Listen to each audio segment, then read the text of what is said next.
beautiful sunsets. Kuna has such pretty skies. I'm out at Horsepower Healing, Beverly's ranch, where she does therapy for teenagers and their families that need an extra person to talk to maybe learn some communication skills. And being that I have 2 out of 4 of my kids that are on the spectrum and their minds think uniquely, I thought I could use some help in helping them be more effective in communication. Beverly's been great. These horses have been a godsend. They teenagers that are struggling with many different issues, they learn communication skills by doing special exercises with these horses. It might be getting the horse to put all of their legs in a particular hula hoop, and you have to think outside the box. It may be where a parent and a child, one person, actually it's a 1-3-person exercise we did. Actually, it was with my 2 daughters, and I think I was the brain, and Kira was the right arm, and Layla was the left arm, or something like that. It was a long time ago. But you have to figure out how to put the bridle on the horse with all of you working as one unit. And the brain that can do all the talking. And no, Layla was the brain. The brain does all the talking, and the brain has to tell the right arm and the left arm exactly what she wants them to do, and they cannot do anything without being told. And yeah, that was the hard one, but it's really effective for teaching good communication, recognizing when you're not communicating the way you think you're communicating. Hi, beautiful Jolene. Hey, this is Jolene. Hi. Say hi. She's so friendly. She's a young one. Hi. Hi, precious. I love you. I love you. Yeah. Sorry. I'm having a hard time recording and talking to these great horses. They're so beautiful. God gave us such beautiful creations, didn't he? Hi, baby. Hi. Hi, Jolene. And over, let's see, over there is Nash. He's my buddy. Yeah, he heard me. He popped his little head up. See, Jolene's young and feisty. And I'm not doing so good with my camera work, but Nash is a hoot. He's a hoot. He's bullheaded. And then we have Boone. Boone's a thoroughbred, and he's been double trouble lately, according to Beverly, because Dixie's been really sick, one of her horses, and that's actually what gave me the idea to record out here, because I've been praying for Dixie that she would either go home quickly, swiftly, without any pain, or that she would have a miraculous recovery and start gaining weight and getting better really quickly. She has Cushing's disease, and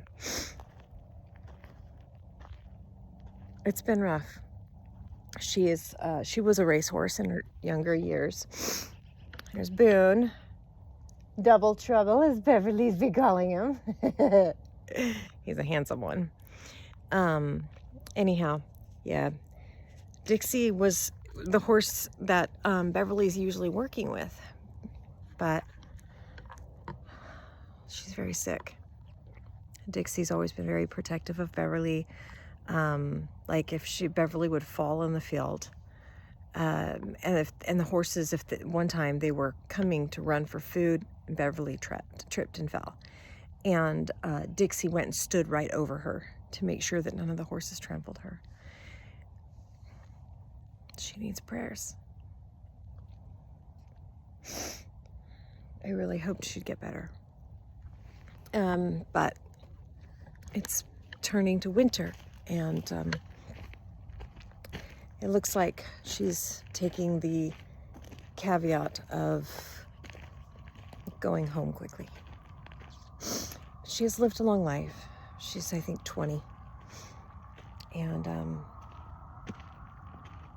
she's been a workhorse for many years. First in racing, where she was abused horribly. And Beverly rescued her.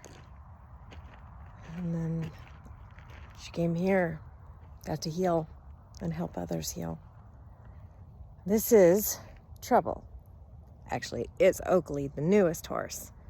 But Oakley and Boone want to know each other in the biblical sense. So, Oakley has been Trouble, and my Boone boy over there, Boone boy has been Big Trouble, or Double Trouble, is what Beverly said.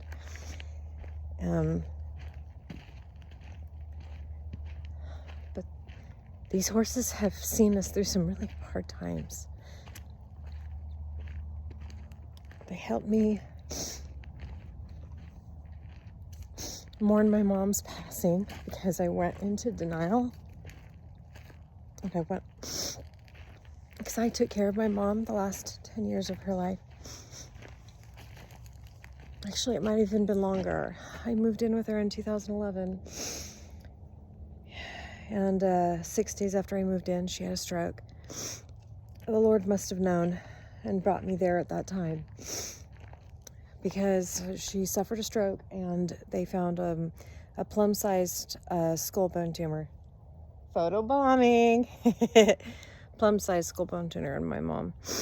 And within a few days, they were doing surgery. And that was the first surgery. She recovered from that. And then there was just many problems that kept popping up. She needed more and more surgeries. He's a great boy. Yes, you are. Anyway, she needed a lot of help, and I needed the emotional support going through the battles I was going through.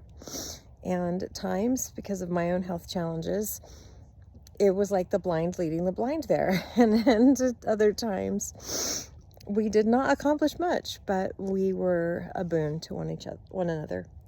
Because my dad had passed away in 2010, the year before I moved in with her, and they had been married almost 50 years.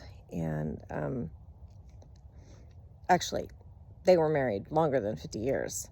It's just he had a major heart attack, and a year and a half before he died. And the last year and a half of his life, he was very sick and comatose, in and out of like a catatonic type state.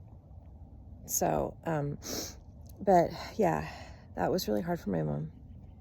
And now they're together in heaven, which is super cool. Sealed together for time and all eternity. Right, Ben? He's a handsome one. Next time I come, I need to bring treats for them, because I used to do that every week without fail. And I've kind of gotten out of the habit. But I think that's why Boone loves me so much, because I was always bringing him bananas. I got them all hooked on bananas.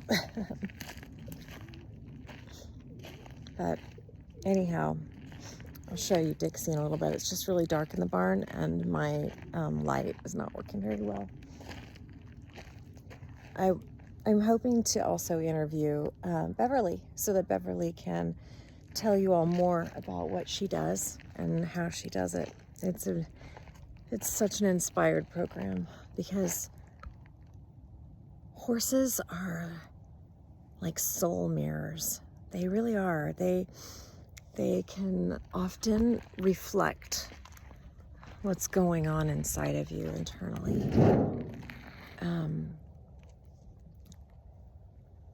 At least these ones have been. But I'll never forget, it was the first time I cried after my mom died. I went a few months without crying. And one day I came to therapy, and while my daughter was in talking to Beverly, I went up and I started talking to Boone, and then I just started sobbing. And he let me hug him for a long time. And that's when he started letting me touch his face. And that was pretty cool. But yeah.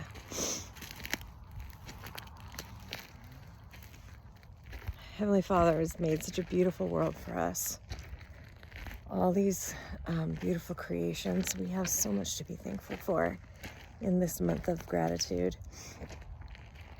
So much to be thankful for when times are hard. So much to praise his name. Right, Boone? How are you doing? He's such a stud. You good boy? He's like, what are you doing and who are you talking to? I love you, buddy.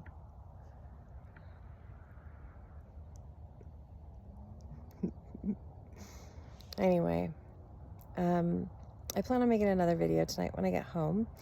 I had found when my mom and I were moving out to Idaho from Texas, which is where I was raised primarily, Texan. Not born and raised Texan, but raised Texan. So, where it counts, Texan. Anyhow, when I was helping pack up to move here, I found a near-death experience that my great-grandma had when she was young. She was like 18 or 19. She was very young. And this near-death experience was like around 1905, 1907, long time ago, it says. But it's really unique and it's really interesting. And I want to share it. Anyway, peace, y'all.